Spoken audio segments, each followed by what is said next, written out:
Hi friends, welcome to ఆద్య సాధ్విక. అందరూ ఎలా ఉన్నారు? మనిషి జీవితంలో పొదుపు చేయడం అనేది ఒక గొప్ప లక్షణం. ఈరోజు మనం అదే పొదుపు మీద ఒక జానపద కథ అయిన 100కు ఒక్కటి తక్కువ అనే కథను తెలుసుకుందాం.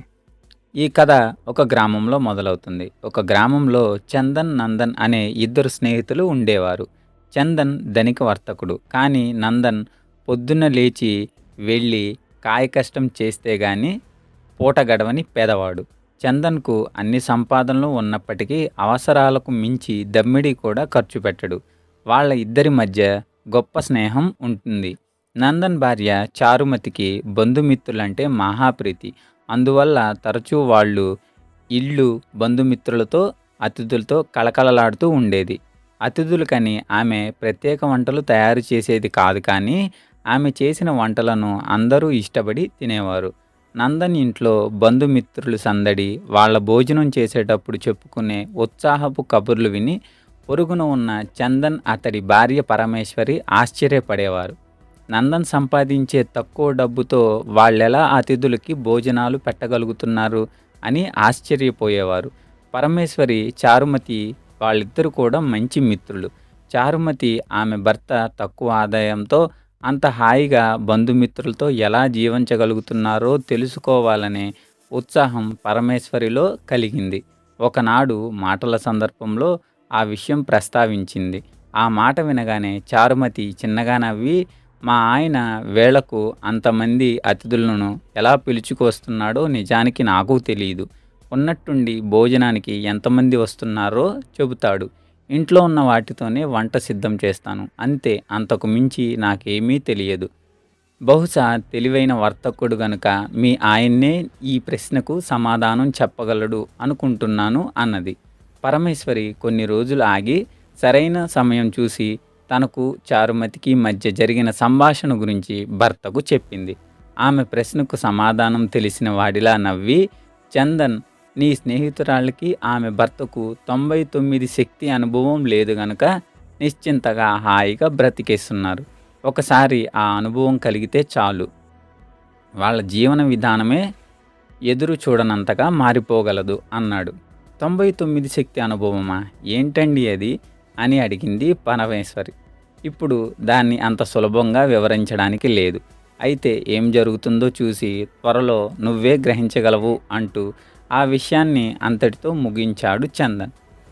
మహేశ్వరి ఆ తరువాత కొన్నాళ్ల పాటు పొరుగింటి భార్యాభర్తలను గురించి ఆలోచించడం మానేసింది. అయితే కొన్నాళ్లుగా పక్క ఇంటి నుంచి అతిథుల సందడి తగ్గిపోవడం గమనించింది. ఇది చూసి ఆశ్చర్యపోయింది. పైగా భార్యాభర్తలు ఎప్పుడు చూసినా తుంగచాపలు అల్లడంలో నిమగ్నులై కనిపించారు. అంతే, ఎక్కువ డబ్బు సంపాదించాలనే కోరిక వారిలో కలిగిందేమో అనుకుంది. ఇవన్నీ ఆలోచిస్తుంటే మహేశ్వరి మనసు ఊరుకోవడం లేదు. మామూలుగా మధ్యాహ్న సమయంలో పిచ్చాపాటి మాటలకు వచ్చే చారుమతి ఇప్పుడు రావటం మానివేసింది.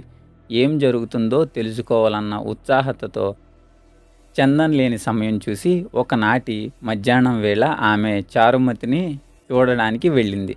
పరమేశ్వరిని చూడగానే చారుమతి లేచి వచ్చి ఆప్యాయంగా పలకరించింది. తీసుకువెళ్ళి పక్కన కూర్చోబెట్టుకుని చాపల్లుతూ మాట్లాడసాగింది. కుశల ప్రశ్నలు అయ్యాక, అవునా, మా ఇంటికి రావడం శాంతం మానివేశావేంటి చారుమతి? నువ్వు మీ ఆయన ఎప్పుడు చూసినా చాపలల్లుతూ ఉన్నారు కదా. మీ ఆయనకు బయట పనులు దొరకడం లేదా ఏం అని అడిగింది పరమేశ్వరి. చారుమతి తలెత్తి, అదేం లేదు పరమేశ్వరి, నేను మా ఆయన మా జీవన విధానాన్ని మార్చుకోవాలనుకున్నాం అంతే అన్నది. పరమేశ్వరి ఆ మాటలు నమ్మలేకపోయింది. ఆమె తన నుంచి ఏదో దాచడానికి ప్రయత్నిస్తున్నట్లు అనుమానించింది. నేనిలా అడుగుతున్నందుకు అపార్థం చేసుకోకు. డబ్బులకు ఇబ్బందిగా ఉంటే చెప్పు, ఇస్తాను. మీ కష్టాలు తీర్చడానికి నేను సాయపడతాను. ఆ సంగతి మా ఆయనకు కూడా తెలియనివ్వను. నువ్వు మీ ఆయనకు చెప్పనవసరం లేదు అన్నది ఆప్యాయంగా. తన స్నేహితురాలి నుంచి అంతటి కనికరాన్ని ఎదురు చూడని చారుమతి, అలాంటిదేం లేదు మహేశ్వరి, మా ఆయనకు కావలసినంత పని దొరుకుతోంది. పైగా తన సంపాదన మరింత పెంచుకోవాలనుకుంటున్నాడు అన్నది.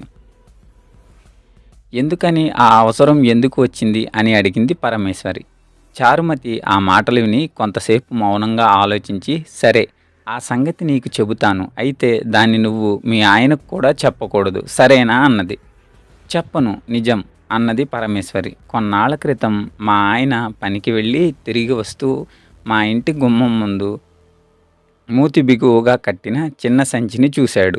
దాన్ని తీసుకుని లోపలికి వచ్చి కిటికీ దగ్గర పెడుతుండగా గలగలమని నాణేల శబ్దం వినిపించింది. మా ఆయన సంచి మూతి విప్పి నాణేలను నేలపై కుమ్మరించాడు. అవి నిగనిగలాడే వెండి నాణేలు. లెక్కబెడితే 99 నాణేలున్నాయి. మళ్ళీ లెక్కబెట్టాడు. 99 నాణేలే ఉన్నాయి. చారుమతి, మొత్తం ఎన్ని ఉన్నాయి నువ్వు కూడా ఒకసారి చూడు అంటూ నన్ను పిలిచాడు. నేను లెక్కబెట్టిన 99 ఉన్నాయి. 100కు ఒక నాణెం ఎందుకు తగ్గుతుందో అర్థం కాలేదు అని నన్ను అడిగాడు. ఎందుకు తగ్గింది, ఎందుకు ఒక నాణెం తక్కువ అని కొంతసేపు తర్జన భర్జన పడ్డాడు. అప్పుడు మా ఆయనకు హఠాత్తుగా ఏం చేయాలో నాకు తెలుసు అంటూ ఆ రోజున తను సంపాదించిన దానిలో ఒక నాణెం తీసి ఆ సంచిలో వేసి మూతి బిగించి పక్కన పెట్టాడు అన్నది చారుమతి. ఆ తరువాత ఏమైంది అని అడిగింది పరమేశ్వరి. ఆ తరువాత మా ఆయన రోజు ఒక నాణ్యాన్ని సంచిలో వేయాలని నిర్ణయించుకున్నాడు. ఆ క్షణమే పొదుపు చేయడం ప్రారంభించాం. కొన్ని రోజులు పనికి వెళ్లకుండా ఇంటి పట్టునే ఉండి చేపలల్లడం మొదలుపెట్టాం. ఆ విధంగా మరింత ఆదాయం రాసాగింది. దాన్ని సంచిలోని నాణేలతో చేర్చసాగాము అని చెప్పింది చారుమతి. బావుంది, కానీ మీ బంధుమిత్రులు హడా హడావిడి ఇప్పుడు కొన్నాళ్లుగా కనిపించడం లేదే, వాళ్ళకేమైంది అని అడిగింది పరమేశ్వరి. అదా, వాళ్ళిప్పుడు మా ఇంటికి రావడం లేదు. అందుకు కారణం మేము వారిని పిలవకపోవడం. కొందరు ఊరు వదిలి వెళ్ళారు. మరికొందరు మేము ఎప్పుడు పనుల మీద ఉండటం చూసి ఇటువైపు రావడం తగ్గించేశారు అన్నది చారుమతి. 99 తమ పొరుగు కుటుంబంలో ఎలాంటి మార్పు తీసుకువచ్చిందో పరమేశ్వరికి ఇప్పుడు అర్థమైంది. అయినా ఆమె తన స్నేహితురాలికి ఇచ్చిన మాటను నిలుపుకుని ఆ సంగతి తన భర్తకు చెప్పలేదు. అయినా అదృష్టవశాత్తు ఆమె భర్తకు పొరుగింటి వారి గురించి ఆలోచించేంతట తీరిక సమయం లేదు. తెలివైన వాడు గనుక తమ పొరుగువారి జీవన విధానంలో మార్పు రావడానికి తనే బాధ్యుడన్న రహస్యాన్ని బయట పెట్టకూడదని నిర్ణయించుకున్నాడు. చందన్, నందన్ మంచి మిత్రులుగా కొనసాగారు. ఇంతకీ చందన్ దాచిన రహస్యం ఏమిటో మీరు ఊహించగలిగారా? ఈరోజు ఈ కథతో ముగించి రేపటికి మరొక కథతో కలుద్దాం. మీ సపోర్ట్ని నాకు లైక్, షేర్ అండ్ సబ్స్క్రైబ్తో తెలియజేయగలరు. వీడియో నచ్చినట్లయితే స్క్రీన్ మీద కనపడుతున్న QR కోడ్కి 2 రూపీస్ని డొనేట్ చేయగలరు. Thank you.